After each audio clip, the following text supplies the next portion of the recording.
So I'd like to thank Jay for joining us for this next hour. Appreciate your time, Jay. As everyone knows, Jay is a thought leader in the channel space, and I think it's worthwhile to get his perspective on a lot of the things that people are thinking about, whether it comes to the channel's place in the sales environment, but really how we're going to get back to a point whereby there's a normalcy around the marketplace. So I want to start off there. As Brooke has mentioned, there's been a number of questions that have come in, so I'm going to do my best to get to as many as I can. But if we don't get to them, we'll do our best to answer them following the webinar. So, Jay, the first question is, the pandemic has led to a number of new products through increased demand. E-commerce has taken off. Zoom is a revolutionary product somehow, even though it's been around for decades. How do you suggest organizations that are coming up with these new products and with the pandemic ending kind of speak to the market or increase their speed to market, especially if you're competing with it where you're getting nudged out by those companies? I mean, look at companies like WebEx. Where have they gone because of Zoom? The world's changed a lot. What's the quickest speed to market in this new world order?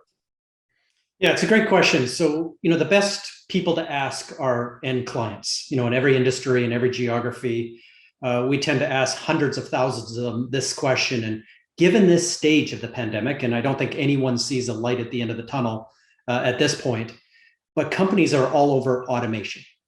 Rethinking, given, everyone went home, all of the processes, the workflows, the business logic that ran their business, mostly, wrapped around the office space, has completely changed.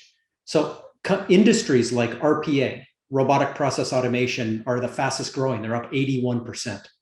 And we're seeing a lot of no-code, low-code, and SaaS-based tools really driving every department, every division within companies to this new level of where humans are getting moved to be more parallel to processes than gates inside of them. So that's one. Two, absolute move to the cloud, which was obviously accelerating over the last 20 years, just got put on steroids. Where the hyperscalers are up 50% year on year, every single quarter inside the pandemic. SaaS companies are up in the 30s. Absolute opportunities around that. Third is what you said, this future of work. 20 to 30% of people now think of work as what they do, not where they go. Supporting that remote or residential style network, all of the Zoom tools and the different elements that go into this future of work is a massive opportunity. Number three, finally, what you said, the e-commerce, the marketplace, every industry had to move into this curbside service, this new digital way of working with customers. The customer experience, the employee experience, and of course, the partner experience that all wraps around that. So that's where the money's flowing. That's where the biggest opportunities are. And the companies that sit at the intersection of those growth opportunities are seeing unbelievable success. Now, you touched on a number of things there. One of the things that was starting before the pandemic was the way that people purchased was becoming different. The amount of research that people would do when purchasing, whether it's a consumer good or a B2B product or solution, a lot of that front end work was being done online. More so. So the idea of a sales rep introducing a concept that might help your business was becoming smaller and smaller, principally because people would identify what they needed and then do all their research before they even spoke to a vendor at all. Well, if you throw into the mix, now that salespeople are working from their homes, and getting appointments is even more challenging now than it ever was before, the amount of brevity they need to do to get to the point has become more significant. How would you recommend that a sales organization position themselves with their potential prospects when so much has changed? Well, and as you said, everything's on steroids since the pandemic began. Yeah, so we're watching this very, very closely.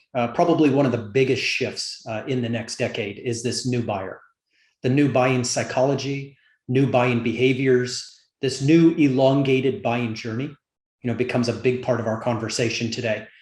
But, salespeople are looking at the world and need to look at the world differently. So here's what we know. And with the amount of research that we've done on the future of buying, the future B2B buyer looks more and more like a consumer. The way you buy software, the way you buy a business product will look a lot like the way you buy a car. And if you go back, and everyone listening, if you go back to the last time, think back to the last time you bought a car, you on average went through 28 specific digital moments. And some of them physical, but most of them digital. You watch videos, you read magazines, you went on social media, you asked your neighbor, you might have gone to a car show. Here are the 28 moments. Well, here's what's happening. If you're selling a technology product today or a manufacturing product today, these 28 moments are now highly influential and more so than ever before. We got over 51% of buyers that get to vendor selection without ever talking to a salesperson. That's over a majority. So we've got these 28 moments now are becoming the lens of which every company is looking to their prospects through. And the marketing departments and others that support sales are asking these questions. Who own these 28 moments? Does that prospect ever come through our own assets?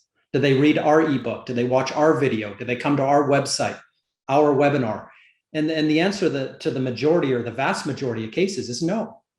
They're walking through a bunch of different steps, and you may end up losing a deal without ever knowing there was a deal. So really smart salespeople now aren't using the tactics they used 2 or 3 years ago. They're getting smarter about their territory, the communities that they live in. The owners of those 28 moments become critical. If they know who you are, if they know enough to be dangerous, and if they're using those moments to hand you over a mention or an endorsement, if that prospect hears about you 7 times during those 28 moments, when they reach vendor selection, it's most likely to come in your favor. And so that's the change. And that's all of this digital and digital only journeys inside a pandemic are centered around these early moments and the battle of influence. The battle of not creating these influencers as a marketing campaign that you dribble out, marketing to, but actual partnerships, an influence channel that you need to educate and train. You need to incent and motivate and drive loyalty with. You need to co-sell and co-market. You need to enable them. So there's 100 things you need to do, and it has to be this experience that goes on over time. And that's the difference now is we're looking at this early influence as a channel strategy, not a marketing influence strategy. Interesting. As a sales leader, I've always said, I don't worry about the deals I'm working on. I worry about the deals I've never heard of. Because when you're not invited, there's nothing for you to do, right? As a salesperson. And it's very interesting how you talked about the sales channel versus marketing, because my immediate response, and I actually wrote it down, was marketing, and I underlined it. But the idea of creation of communities, to me, should resonate with everyone. Because when you talked about buying a car, not only did you talk about going online, but you talked about talking to peer groups and other people that would have gone through the same exercise, which I think is, when I read something versus talking to a friend about their buying, the person I'm talking to in the community holds so much more weight than what I just read online. So an organization has to find a way to, well, for lack of a better term, infiltrate communities and create communities that have people, where people get their information from. That's extremely valuable information. So when you talk about creating communities, how does this affect a sales rep that isn't a direct sales rep? So if I worked, well, in my past, I've worked for SAP. And so of course I would go out and position SAP, and SAP was employing me knowing full well that I was out positioning SAP. But we have clients where 95% of their sales come through the channel. And those channel sales reps have a wide variety of products that they can sell. So I can't trust that they're necessarily going out and creating a community for my product. They're creating their own community. How do I, as a vendor, make sure that that community is consistent with what we would like them to achieve and keeps us involved as the vendor? And this is one of the biggest changes. And I think the cloud accelerated these changes. And I think the pandemic, again, put it on steroids. But if you were a mid to larger size company looking backwards, decades, you either during your journey, which was more physical back then than digital, you either, hear a lot about SAP, you hear a lot about Oracle. There's a 90% chance you're going to land on either one of those to kind of build the core ERP in your company.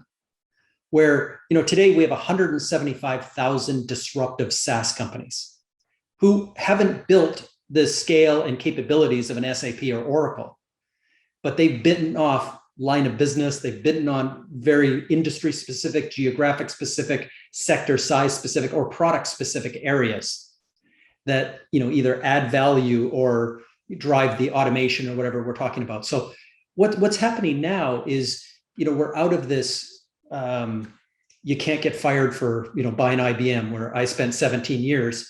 Now you're into this very specific, different buyer. They probably in 2/3 of cases are a line of business executive. In many companies now, the head of marketing, for example, spends more on technology than the head of technology. And you start to think about their digital or digital only journey. And you start to think about the partnerships that they've created for a long time now that help support those journeys and guide them to the outcome. And you start to think about the digital agencies, the hundreds of thousands of digital agencies that are in that room. You think about the different players. On average, there's 5 different partners that are highly influential to get that buyer to a specific vendor selection. So we're getting back into this influence thing again and intersecting partnerships in part of that conversation. And guess who hasn't been part of the CRM conversation? Well, it's mostly been SAP and Oracle. Companies like Salesforce and others have been in that conversation. When you get into marketing automation, Oracle acquired Eloqua, who was better at getting in the conversation. Oracle acquired NetSuite, which was better at getting into those conversations.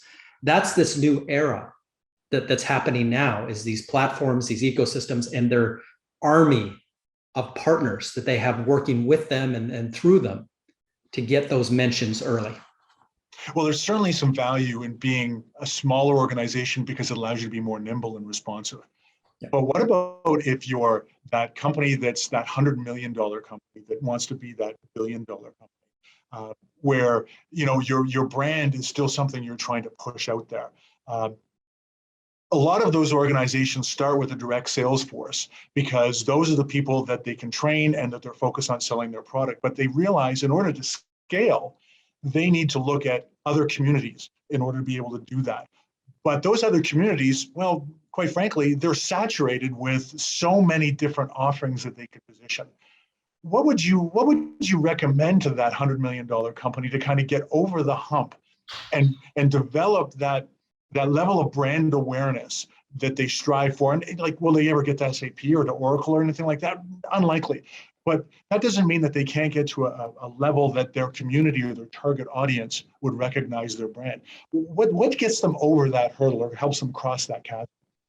Yeah, so this is probably one of the biggest changes that we're watching right in front of us right now, is the playbook that you might have learned in business school, as you're getting your MBA, this linear model of building out product fit, which you get in your first $10 million of revenue, or 20 million, hopefully, of true product fit.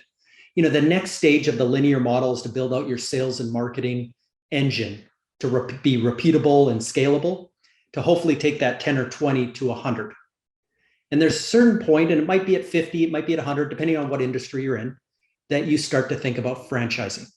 So if you remember the movie The Founder with Ray Kroc and the story of McDonald's. I told my sons to watch it multiple times. So this is our new Wall Street or Glengarry Glen Ross. This is the new movie, because for the first hour, they're talking about that initial kitchen, getting that fryolator moved over 1 millimeter to drive efficiency and getting that product fit. And then the last half of the movie is then talking about this acceleration or the franchise model. Now that we've got that product fit, how do I get these hamburgers onto every street corner in every town in the world? And so we've always thought that way in a linear model, that I've got product fit, I've got a sales and marketing thing that works. Now let's go franchise. The donuts, the coffee, the hamburgers, whatever it is, we're ready now to be on every street corner. Let's go find that channel. So this has completely changed. where the channel has been synonymous with the transaction. Who collects the money from the customer? 75% of world trade goes indirectly. It gets picked up. You bought a car from a dealer, you bought a TV from a retailer, you buy peanut butter from a grocer. I mean, all parts of your life go indirect. So in the tech industry, it's 64%. I mean, it's big numbers wherever you go.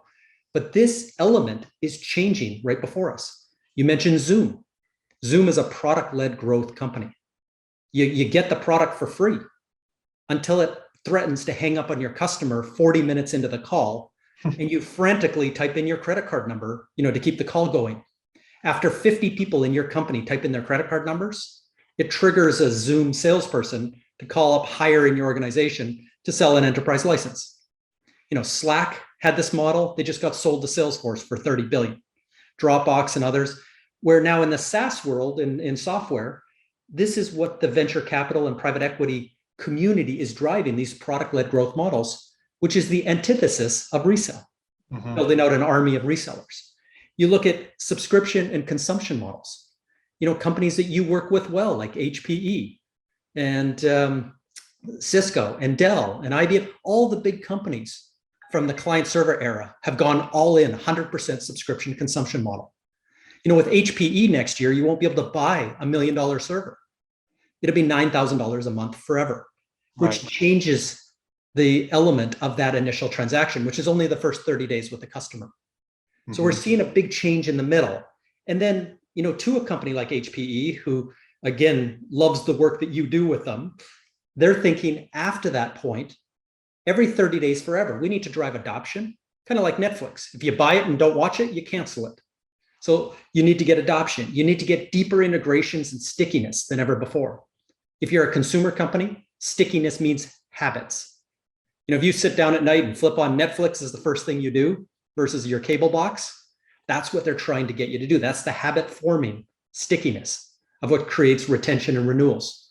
But they're also thinking about upsell and cross-sell and enrichment. You have more in your portfolio to sell as a salesperson. You have more innovation coming that hasn't been released yet in your roadmap. So you got to start thinking about 30 days intervals forever, because the customer journey now never ends. Now I've got this influence channel, I've got a transactional channel that's changing, and I've got this retention channel. I've got alliances, I've got all things going on. This is an ecosystem story now. And as a salesperson, you got to start thinking in your vectors to your buyer, in their industry, in their geography, in their sector segment of the market, and in the product set that they're looking at. Who are the people that are most apt to support those three different parts of the customer journey? Well, we've seen that in the world of Salesforce, that while Salesforce sells the product, almost a whole different industry has grown up providing Salesforce services and being part of that Salesforce community and providing the level of service and expertise that a lot of these companies that have acquired Salesforce are looking for. And they're popping up all over the place. When it comes to technology, HPE is actually an excellent example where they're getting into it's one step beyond the cloud, where they're now providing all of the infrastructure. What does the channel that's provided infrastructure in the past doing to be able to help facilitate that growth? On the software side, I can see the transition being smooth and relatively straightforward. But when it comes down to that infrastructure, the networking, the hardware, printing, all of those activities, where's the fit for the channel there? Yeah, it's a great question. And actually, your question was answered via your preamble. So it's interesting. You've got a two-parter here. Let's talk about Salesforce for a moment. They were the first company ever to release what I call the total cost of ownership, or what we now call the ecosystem value of what every dollar of drag that Salesforce creates.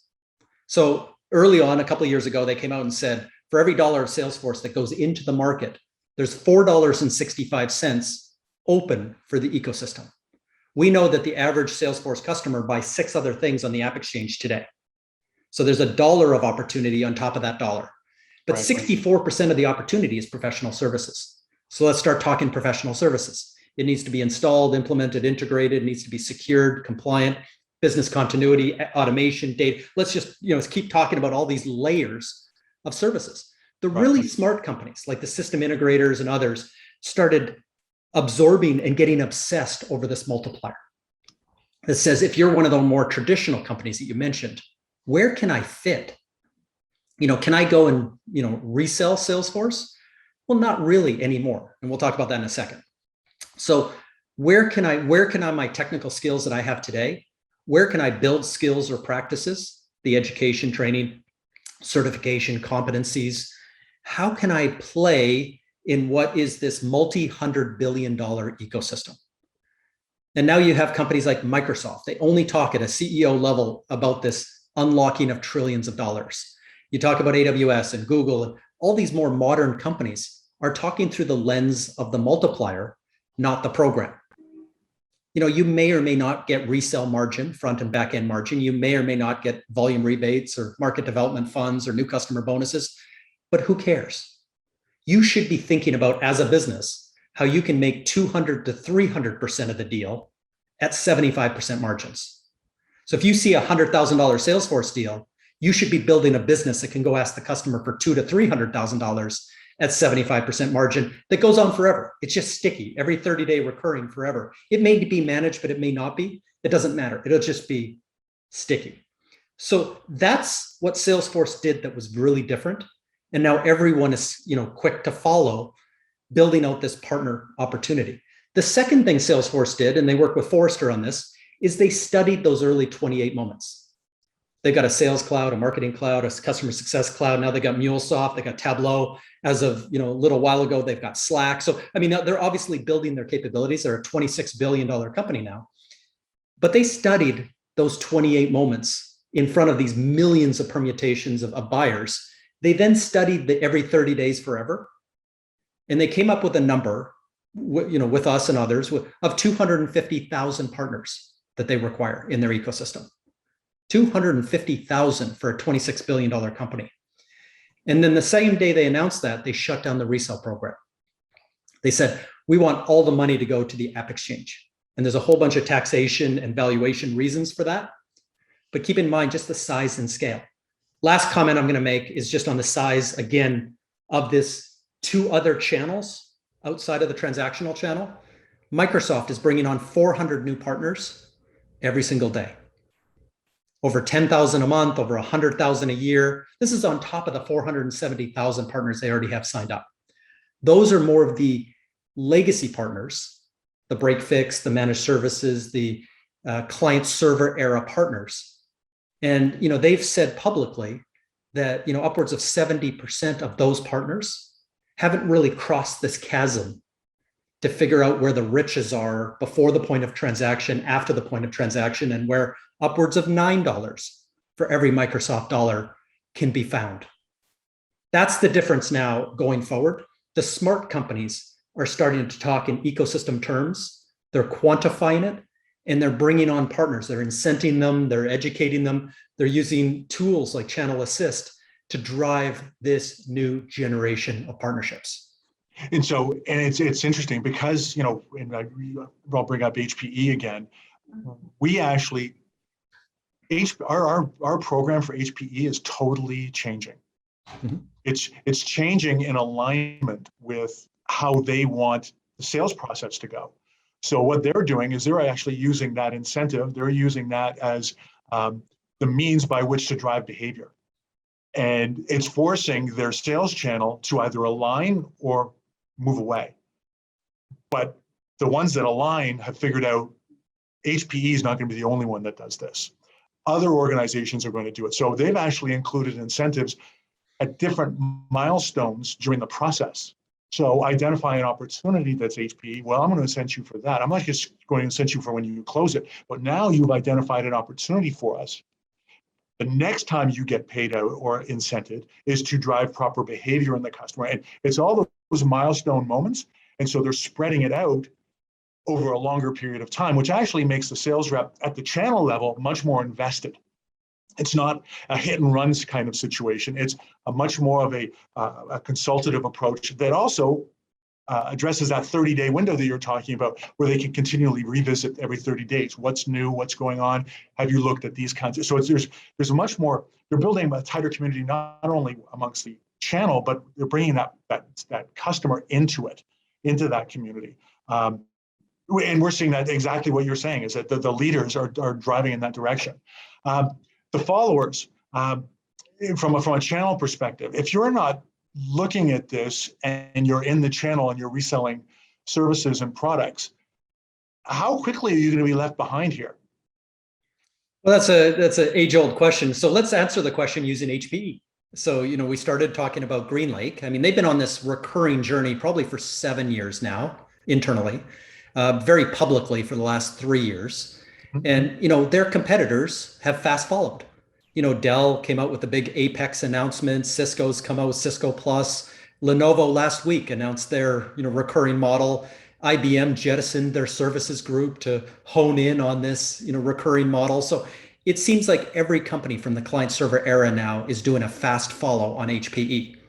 The good news is they've got about a 3-year head start, and they've recognized quick that, this early influence, there's an army of partners there that may never take the customer's money, but are critical to getting HPE to the dance.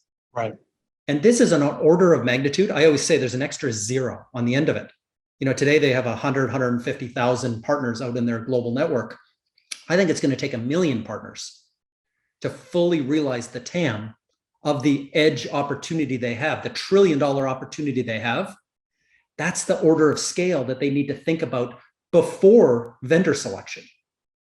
As it gets I think by the end of the decade, 1/3 of HPE is going to flow through resell, where today it's, much higher than that, double, if not double and a half.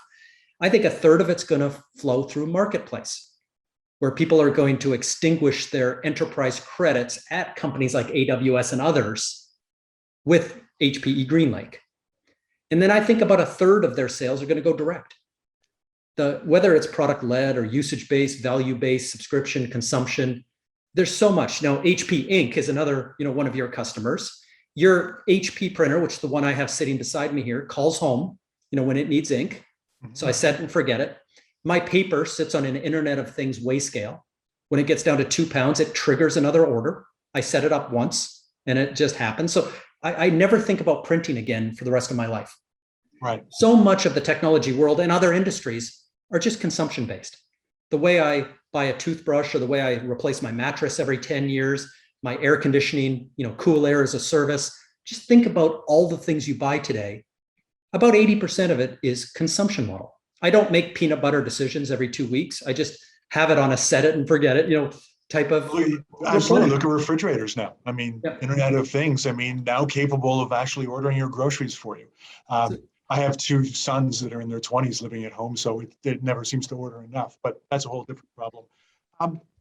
So that $100 million company, it sounds to me that they need to become part of an ecosystem.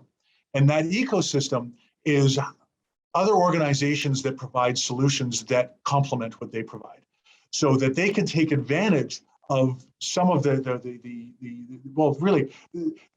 large companies are the bow of the ship. They should be swimming in its wake, because they want to be able to take advantage of solutions that complement what they do and take advantage of their ecosystems, because quite frankly, those large companies are big and they're loud and they get the attention of the rest of the ecosystem very easily.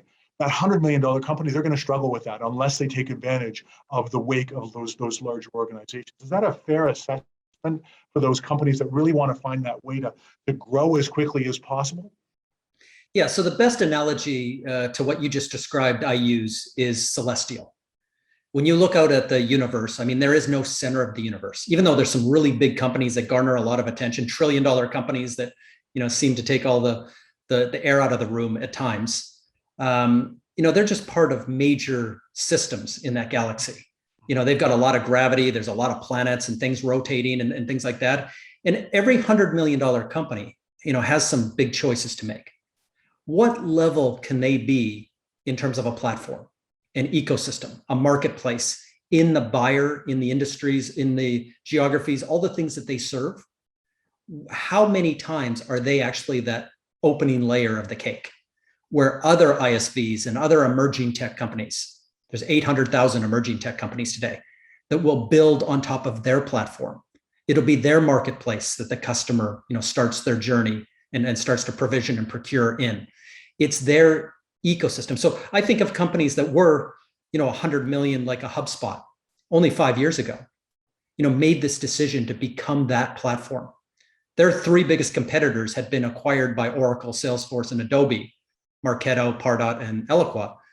So they got this chance to say, as a smaller company, we're going to be the platform. We're going to be the ecosystem. We're going to go hire the guy who built the MarTech stack, Scott Brinker. We're going to be this company. And now, they are approaching $1 billion. They should be there this quarter. So there's a perfect story, but they're worth $32 billion on the stock market. Right. That's a 30-time valuation. So for every $100 million company, the idea is the closer you are to platform, where you are a small sun maybe, and things rotate around you, you still participate in other big, it's a big Venn diagram of overlapping things. You participate in Microsoft, you participate in AWS, you participate in Google, but you have your own strength. That gets you a 10-time valuation. That makes you a unicorn as a $100 million company. Now, how do you go from 100 million in revenue to $1 billion in revenue? It's tapping into that ecosystem. Right. It's getting a larger chunk of your market TAM, which is to get into the conversation we just had. You need to explode the amount of partners that can get you into those early 28 moments to drive, obviously, MQLs and a funnel, the size of getting your fair share of the target addressable market that you have.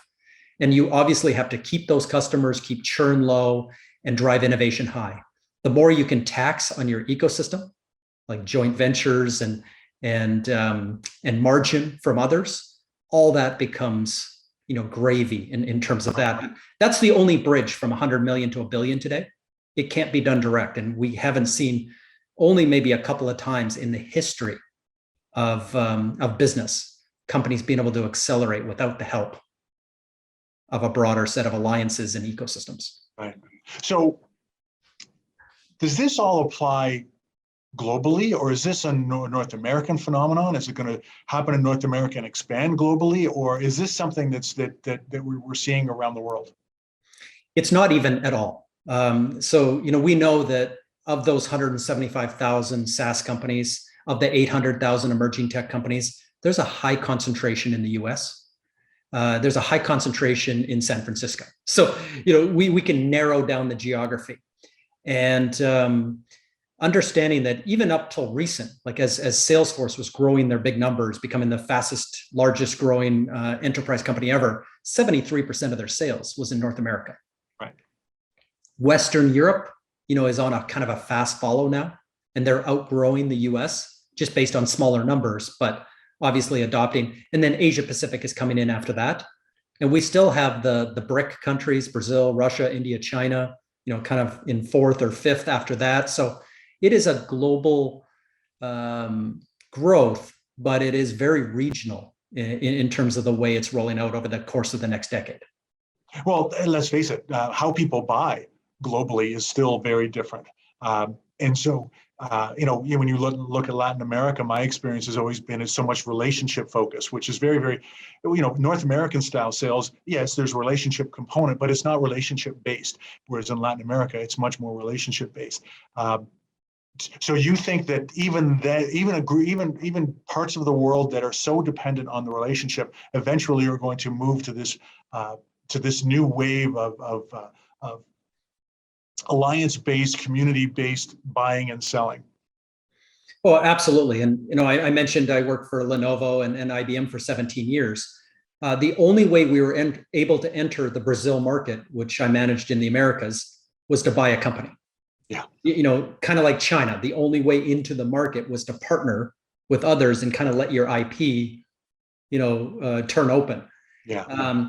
Those, I'm going to say the governance there, the regulation, the legislation is easing up.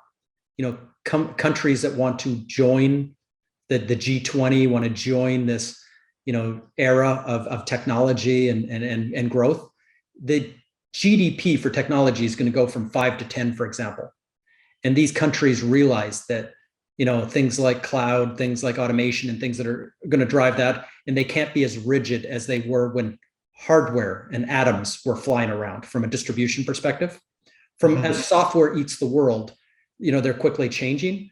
But from a relationship perspective, joining these different countries, all of them, is a partnership play. Value-added distribution, which has a very big and important piece to play everywhere but the United States and Canada. There's completely different wholesale distribution strategies depending on your industry, by country, by region. And then, how you build an ecosystem to be successful is also going to have some very regional nuances to it. Right.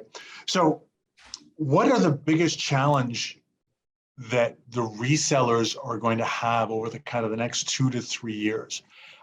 You've talked about, quite frankly, in a lot of cases, a lot of change for them, which might mean change on how they do business, but also change in people.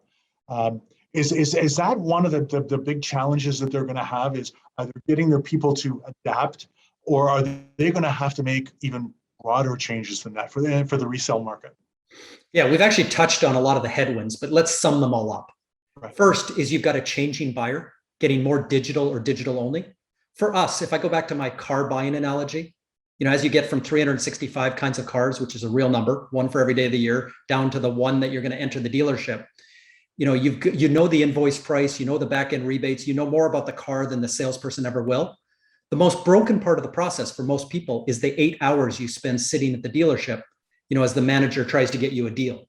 Right. Where you already know within $100 how this is all going to end. And you'd pay $100 more just to have them deliver the car to your driveway and hand you the keys. So in a world that's digital or digital only, at least in 68% of cases and growing today, there is no appetite anymore for a physical bump in that digital journey, especially in a subscription consumption model where I'm going to convert 28 moments to vendor selection to a digital transaction. There's no point there that I want to introduce Larry in the white van to pay my Netflix bill to. There's a point of digital subscription. And then maybe at the end of the decade, we're going to be spending digital money like crypto to do that digital transaction. But every 30 days after that is also digital. So this physical element is a big change in the buyer. So product-led growth model, subscription, consumption, usage-based value, all these things, and marketplaces, which grew more in 3 months last year than the last 10 years combined. 1/3 of the US economy right now is marketplace. Right. So all of that is headwinds against a reseller. Second is you've got obviously the growth of hyper marketplaces, the Amazon for business, the Alibabas of the world that have next day prime. Just an unbelievable experience.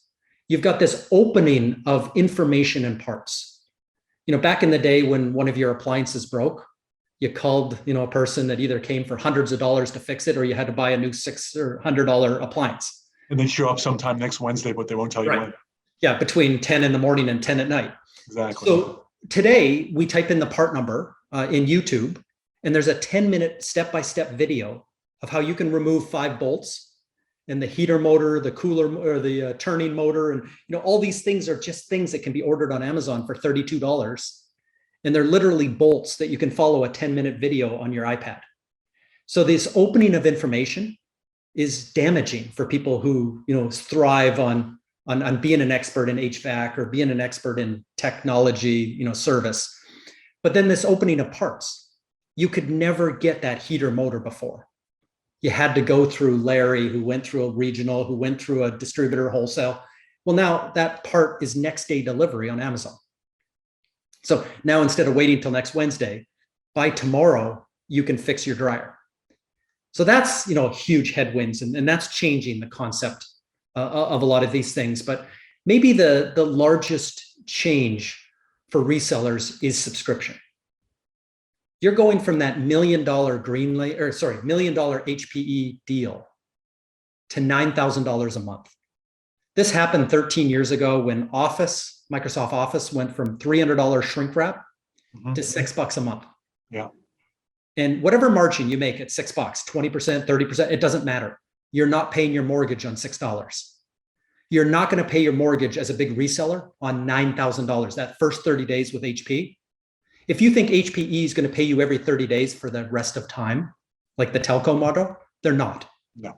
They might pay you for 2 or 3 years to make sure that we get this cycle of stickiness and adoption going. But there's no long-term subscription model where they're going to share upwards of 20 to 30% of their revenue. That's the whole point of why subscription revenue is so nicely received by Wall Street. It's more profitable, it's more predictable, and it's more long-term. That's why you get a bigger valuation on it. So as a reseller, this new subscription model is going to take your top line revenue down significantly, as it is for distributors. Well, I would also argue that there's an opportunity for a lot of these resellers to further entrench themselves with the consumer or their business. They're the one people that are actually in their office or at least communicating with them on a regular basis, and that's the opportunity for them to discover more opportunity. They can certainly, it's kind of like the old bank model when Apple came out with Square. Certainly, Canadian banks were scared to death because Apple was going to take the relationship with the client away from them. The banks are still needed, but they were now secondary instead of primary when it came to the relationship with the clients. And I think that potentially is an opportunity for the resale market, and that is to own the client relationship based on a service-to-service basis and to be a recommender of those products rather than the company that's waiting to be called. And I've read a wide variety of articles that talk about, in a lot of cases, companies, especially smaller companies, they tend to single source their services. They like to marry to one partner, one channel company, and stick with them as long as they're providing their needs. They don't want to shop around after the first time they shop around. And that's another opportunity to ingratiate yourself with your client so that you stick to them. And now you've become a trusted advisor as opposed to waiting on the vendor. How does this affect, and you've touched on this a lot, but how does this affect other industries? I mean, one of the biggest challenges we've got right now, last week I read an article about 44 tanker ships sitting outside the port of Los Angeles, waiting to be offloaded, and the average wait time was 7 days. The average before the pandemic was a half a day that a tanker truck, one trailer or tanker sitting outside the port for half a day. Now it's 44 for 7 days. Obviously, logistics is playing a role in this on the tangible goods side. Where do they fit? Where does the tangible goods go when it comes to using partnerships and resellers and the channel to sell their products? Yeah, it's a great question. Lots to unpack there, but I will say, and I attended a supply chain conference it was right before COVID. And the most interesting thing is the complexity in supply chain. You know, that iPhone announcement that came last Friday, there's 900 components, raw materials that go into an iPhone. And taking all those 900 things and getting them to the point of assembly and shipment and offloading and distribution is highly complex. Right. It is just as complex, by the way, as the other side of the bow tie. It all comes in and then it has to go out. There are 900 ways that iPhone gets to market and into our hands, you know, through all the retail distribution, everything else. Right. So it's this big bow tie problem. And those people in supply chain have never met the people in channels, but their lives are very similar and very interrelated. And now even in Apple, we're starting to see movement across that ecosystem where a huge assembler like Foxconn is playing different roles now in the distribution of the product and in building adjacent products and other things. So people are moving around now in that ecosystem, playing different roles. And that's what we're seeing. You talked about managed services. You know, this industry got started 20 years ago because of the really bad total cost of ownership that Windows and Intel, you know, machines and client server provided. So it solved a really big problem. But when I go to the, you know, every 30 days forever, who's there every 30 days forever? It's a managed service provider. They're one of those 5 partners that are critical for you to retain and renew customers over the long term. So here's an entire industry that's very important not just in the transaction, because a managed service provider actually doesn't really build their P&L around any program dollars or anything else. It really doesn't make a difference.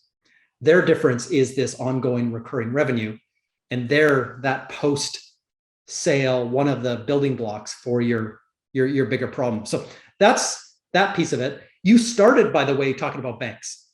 Right. And here's the deal with banks. So when you swipe your credit card anywhere, that 3% that kind of, slides away and the retailer, has to kind of eat that 3%. Well, when you break down that 3%, it doesn't go to Visa or MasterCard. Some of it does, but there's 17 companies in Wall Street that make money every time you swipe your credit card. And these companies, by the way, solved a really big problem like 50 years ago. Before the internet, they allowed money to move around the world securely, instantly. I mean, they build huge networks and everything else. That was a big problem they solved. Well, today with Bitcoin on a general ledger and money moving seamlessly, there's that 3% is probably 90% too high for the value they're providing. And so, the big threat with Bitcoin is it would replace the entire 3%. Right. But even on a network like Visa or MasterCard, this idea that you can do it so much more efficiently, that's the threat, is in an ecosystem, nobody hides. Customers who buy physical products that we just mentioned don't want to see a distributor, wholesaler, somebody sitting behind the scenes. They, during those 28 moments, want to look out into the sky and see all the things they're paying for. And we know they're paying for like 7 different things. So it's not this, thing of compacting. They want to get the outcome, but they just want to understand every, moment, every penny inside that. So distributors have to come out of hiding and show their value, the value add that they provide, working with the partner. They have to become that platform that the customer sees as part of, making a decision. So these things are really important. And the same way we feel about money. I don't want 17 or 16 other companies hiding inside that 3% of the trillions of dollars that are running on credit cards. If they've got value to add, I want them to step out into my sky so I can see them and have them show me the value and have me say, I'll pay you, 1/100th of a cent, because you drove this and this and this, part of the value chain. And if you didn't, I want to see disruption. I want to see 16 alternatives, across all those things as well. And that's just me as a consumer. That's me as a smarter buyer. That's me as the future of buying. For sure. I know transparency, the more knowledge we have, the more we want. And so people want to understand it better, for sure. So I've spent 48 minutes talking to Jay, and I'm sure that there's some questions. Hey, Brooke, are there some questions that we've got from our audience that we want to share? Absolutely. Yeah. No, we got a whack of questions. I'm not sure we're going to get to every single one again, but great conversation. And so I'll just bring the Q&A up. And again, like I said, if anybody has any questions, you can absolutely add it to the Q&A function. So let me just go here. So first question actually came from Pablo. He asked about automation and cloud migration. And the question was, what type of companies do you see influencing these customers, and specifically to cloud migration? That's a very good question, a very wide question. So today in cloud influence, I would say, in the broad sense, you might see a Venn diagram over my shoulder. There's over 1 million companies today in the conversation. Let me give you some examples. I talked about that marketing buyer and how they're spending more on technology now, mostly in the cloud, than maybe the CIO is. The 200,000 digital agencies, 78% of them today are now tech services companies. Accountants, there's 300,000 accounting and CPA firms. 81% of them today are tech services companies. You have to go to page 4 of their website to find out that they'll do your taxes or accounting work as well. So we're seeing this influx of every professional services firm in every industry, construction, legal, all the way down, all 27 are flooding into technology, and they're talking cloud. So to answer the question, let's go back to the vectors. Let's talk about a very specific type of buyer by role. Let's talk about what sub-industry they're in, a mid-sized clinic with 50 doctors. Let's talk specifically about where that's located in upstate New York. Let's talk about the sector, the segment, the size, the nuances that go into that. Very different channels, talking cloud in front of that buyer. And then the products. There are 26 major categories today of hardware, software, and services, and 250 subcategories. So let's double or triple click there and find out what the marketing buyer in that clinic is trying to solve for. Once we get to those 5 vectors, I can talk to you right through Buffalo, Rochester, Syracuse, and Albany. I can talk you through the 50 most likely people driving those first 28 moments. It's that level of granularity. The problem, though, in those 5 vectors is there's 35 million permutations. So one by one, we have to address places that we want to grow or places we've had success. And for every 50 partners that wrap around those very specific, hyper-specialized conversations, you can get more of a actionable, tactical, ecosystem building kind of strategy from the grassroots up instead of the trillions of dollars down conversation. Great, thank you. Next question is about incentives. What are you seeing in terms of incentives from the various vendors targeting partners and reps? And they give examples: cloud versus hardware, flat rebate versus acquisition focus, et cetera. Yeah, so Richard made a great comment about HPE, and we're seeing 76% of companies rethink their business model in the next 5 years, driving out these ecosystems. But just think about the value to the left and to the right of that initial transaction that we talked about. If you don't get to the dance, through those 28 moments, you're not going to have a chance to compete for that business. You lose a deal before ever knowing there was a deal. And the world's going that way. People are getting more digital or more digital only in their approaches and avoiding salespeople in bigger numbers than ever before. So you're going to start to move incentive dollars to the left. Things like attribution as a technology, things like data sharing with partners to get access into those 28 moments. Because guess what? A couple of months ago, Google and Apple got privacy religion. There is no more cookies or tracking or targeting.